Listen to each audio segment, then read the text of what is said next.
نحمدہ ونصلی علی رسولہ الکریم اما بعد بسم اللہ الرحمن الرحیم السلام علیکم ورحمۃ اللہ وبرکاتہ۔ رمضان کا چاند دیکھنے کا بار بار کیوں کہا جاتا ہے؟ رمضان کا چاند دیکھنے کے فضائل و برکات کیا کیا ہیں؟ رمضان کا چاند دیکھنے کی فضیلت کیا ہے؟ رمضان کا چاند دیکھنے سے کیا ہوتا ہے؟ رمضان کا چاند دیکھ کر یہ وظیفہ ضرور کرنا، بے تحاشا رزق اور مال و دولت سے نواز دیے جاؤ گے۔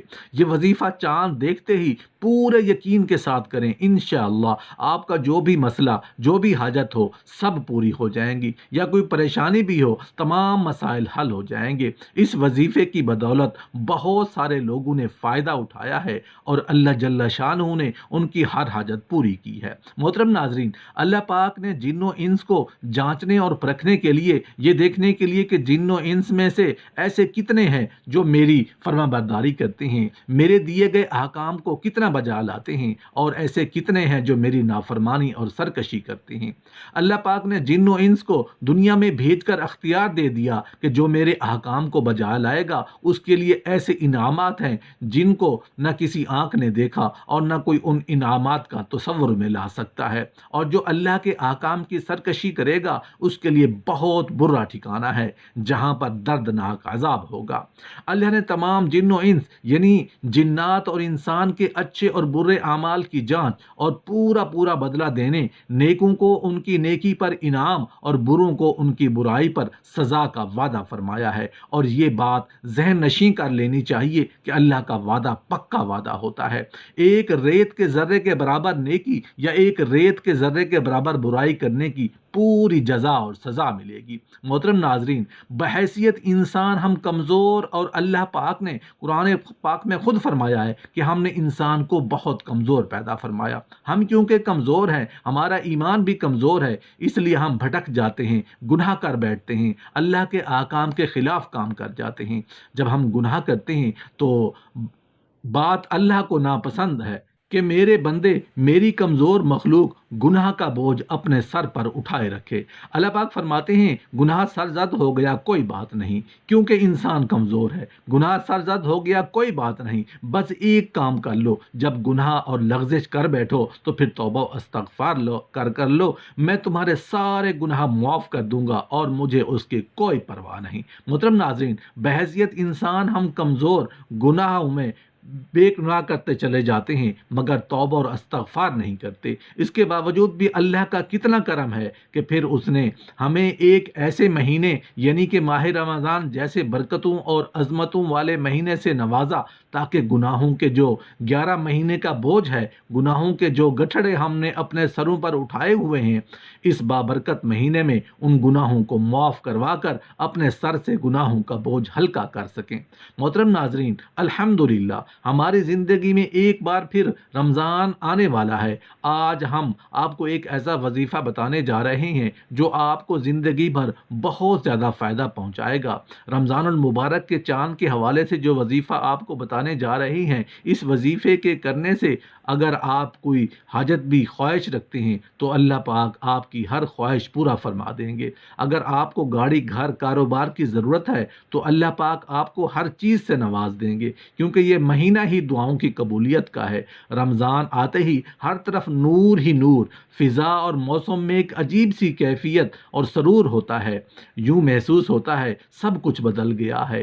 آسمانوں سے رحمتوں کی بارش، زمین والوں پر ہر لمحہ نوازش، زمین پر معصوم ملائکہ کا نزول، عاصیوں کے لیے مغفرت کے پروانے تقسیم، نیکوکاروں کے لیے درجات میں بلندی کی بشارتیں، سحری کے ایمان افروز لمحات، افطاری کی بابرکت گھڑیاں، دعاؤں کی قبولیت کی ساعتیں، تراویح کی حلاوتیں، تہجد کی نماز کی چاشنی، تلاوت قرآن سے فضاؤں کا گونجنا، نعت مصطفیٰ صلی اللہ علیہ وآلہ وسلم سے مسلمانوں کا جھومنا، حالت روزہ میں دنوں کا جگمگانا اور روزہ داروں پر رونق چہرے، مساجد میں مسلمانوں کا جمع غفیر، صدقات و خیرات، زکوٰۃ کا تقسیم ہونا، وہ اشارہ مل رہا ہے کہ دل گواہی دے رہا ہے کہ خشوع و خضوع بڑھتا چلا جا رہا ہے، عبادتوں کا ذوق و شوق بڑھتا چلا جا رہا ہے، یقیناً بہترین مہینہ جلوہ افروز ہو چکا ہے۔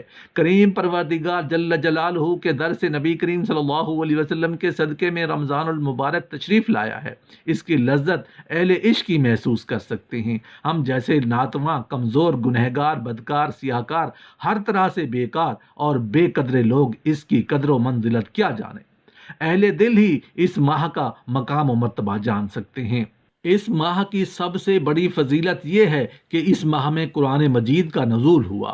اس ماہ کے شروع ہوتے ہی اللہ پاک کو اتنی خوشی ہوتی ہے کہ اس ماہ کے چاند کو دیکھنے ساتھ ہی اللہ سے جو دعا مانگی جائے، جو حاجت طلب کی جائے، اللہ پاک اس کی ہر حاجت اس کی زبان پر آنے سے پہلے ہی قبول فرما لیتے ہیں۔ یہ تو اس ایک دن کا کمال ہے، اور پورے پھر اللہ جل شانہ کی جانب سے انسانوں کے لیے سیل لگا دی جاتی ہے کہ آؤ مجھ سے مانگو تو صحیح، تمہارے مانگنے میں دیر لگ سکتی ہے، میرے ادا کرنے میں کوئی دیر نہیں لگے گی۔ اس بات کو سمجھنے کے لیے اس کی مثال یوں لے لیں، جیسے کسی بڑے شاپنگ مال میں بہت بڑی سیل لگی ہو، سیل میں ہزاروں روپے کی چیز 100 روپے میں مل رہی ہو، تو کتنے لوگ ہوتے ہیں جو اس سیل سے فائدہ اٹھاتے ہیں۔ ہم ان لوگوں کو خوش قسمت کہہ رہے ہوتے ہیں جو اس سیل سے فائدہ نہیں اٹھا رہے ہوتے، تو دنیا کی زبان میں ان کو بے وقوف کہا جاتا ہے۔ اسی طرح اللہ کی جانب سے رمضان سیل کا مہینہ ہے۔ یہ سیل تو پورے ماہ چلتی ہے، مگر اس سیل سے پہلے یعنی چاند کو دیکھنے کے ساتھ ہی جو اللہ سے مانگا جاتا ہے، اللہ پاک اس کو عطا فرما دیتے ہیں۔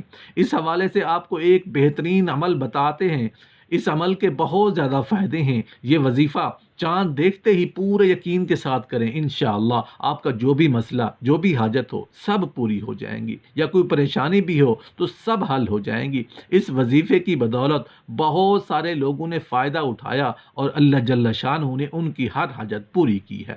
وظیفہ سن لیں، جب آپ کو چاند نظر آنے کی خبر مل جائے تو اسی وقت وضو کریں، اور وضو کے بعد 10 بار سورہ فاتحہ، 10 بار سورہ اخلاص اور 10 بار آیت الکرسی پڑھ کر اول و آخر 3 بار درود شریف پڑھیں، اور آپ کی جو بھی حاجت ہے اس حاجت کی اللہ سے دعا طلب کریں۔ انشاءاللہ آپ اپنی آنکھوں سے یہ معجزہ دیکھیں گے کہ اللہ جل شانہ آپ کو آپ کی خواہش بھی ہوگی، گاڑی کی ہو، مکان کی ہو، کاروبار کی ہو، جاب کی ہو، یا کوئی بھی خواہش ہو، پوری فرما دیں گے۔ محترم ناظرین، قبر جنت کے باغوں میں سے ایک باغ ہے، یا پھر دوزخ کے گڑھوں میں سے ایک گڑھا ہے۔ گنہگار آدمی کے لیے قبر میں جہنم کی کھڑکی کھول دی جاتی ہے، اور وہاں سے آگ کی لپیٹیں اور بدبو اسے پہنچتی رہتی ہے، اور نیک آدمی کے لیے جنت کی کھڑکی کھول دی جاتی ہے، جہاں سے اسے روح و ریحان اور خوشبوئیں پہنچتی رہتی ہیں۔ جب رمضان شروع ہو جاتا ہے تو گنہگاروں کے لیے قبر میں جہنم کی کھڑکی بند کر دی جاتی ہے، اور رمضان ختم ہونے تک عذاب سے انہیں چھوٹ مل جاتی ہے، اور نیک لوگوں کے لیے روح و ریحان اور جنت کی خوشبوئیں بڑھا دی جاتی ہیں۔ حضرت ابو ہریرہ رضی اللہ عنہ سے روایت ہے کہ رسول اللہ صلی اللہ علیہ وسلم نے فرمایا، جس نے اللہ کی راہ میں جوڑا یعنی 2 چیزیں خرچ کی، وہ جنت کے دروازوں سے پکارا جائے گا، اے اللہ کے بندے یہ دروازہ اچھا ہے۔ یہ جو شخص نمازی ہوگا وہ نماز کے دروازے سے پکارا جائے گا، اور جو شخص مجاہد ہوگا وہ جہاد کے دروازے سے پکارا جائے گا، اور جو شخص روزے دار ہوگا وہ باب الریان سے پکارا جائے گا، اور جو شخص صدقہ کرنے والا ہوگا وہ صدقے کے دروازے سے پکارا جائے گا۔ حضرت ابو بکر رضی اللہ عنہ نے عرض کیا، یا رسول اللہ صلی اللہ علیہ وسلم، میرے ماں باپ آپ صلی اللہ علیہ وسلم پر فدا ہوں، ان دروازوں میں سے جس دروازے سے بھی پکارا جائے اس پر کوئی حرج نہیں ہے، لیکن کوئی ایسا بھی ہوگا جو ان تمام دروازوں سے پکارا جائے گا۔ آپ صلی اللہ علیہ وسلم نے فرمایا، ہاں، اور مجھے امید ہے کہ تم ان میں سے ہوں گے۔ حضرت ابو ہریرہ رضی اللہ روایت کرتے ہیں کہ اللہ کے رسول صلی اللہ علیہ وسلم نے پوچھا، تم میں سے آج کون روزے سے ہے؟ حضرت ابو بکر رضی اللہ عنہ نے فرمایا، میں۔ آپ صلی اللہ علیہ وسلم نے پھر پوچھا، تم میں سے کس نے آج کسی جنازے میں شرکت کی؟ حضرت ابو بکر رضی اللہ عنہ نے فرمایا، میں نے۔ آپ صلی اللہ علیہ وسلم نے پوچھا، تم میں سے آج کسی نے کسی مسکین کو کھانا کھلایا؟ حضرت ابو بکر رضی اللہ عنہ نے فرمایا، میں نے۔ آپ صلی اللہ علیہ وسلم نے پوچھا، تم میں سے آج کس نے کسی مریض کی عیادت کی ہے؟ حضرت ابو بکر صدیق رضی اللہ عنہ نے فرمایا میں نے۔ آپ صلی اللہ علیہ وسلم نے فرمایا یہ صفات کسی انسان میں جمع نہیں ہوئی مگر وہ جنت میں داخل ہو گیا۔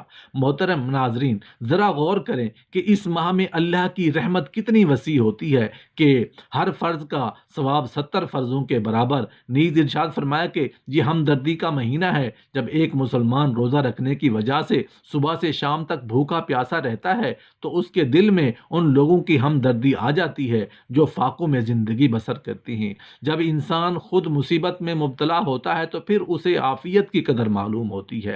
اس بابرکت مہینے میں مومن کا رزق بڑھا دیا جاتا ہے۔ ہم مشاہدہ کرتے ہیں کہ رمضان المبارک میں سحری و افطاری کے وقت میں ہمیں دسترخوان پر وہ اشیاء نظر آتی ہیں جن کو پورا سال ہم نہیں دیکھتے یا وہ بیک وقت ہمارے دسترخوان پر جمع نہیں ہوتی۔ اسی طرح حدیث مبارکہ میں روزہ دار کا روزہ افطار کرنے کی بھی ترغیب دی گئی ہے، اس لیے اس بات کی بھی ہمیں مکمل کوشش کرنی چاہیے تاکہ اس مہینہ میں ہمیں زیادہ سے زیادہ کمائی کرنے کا موقع ملے۔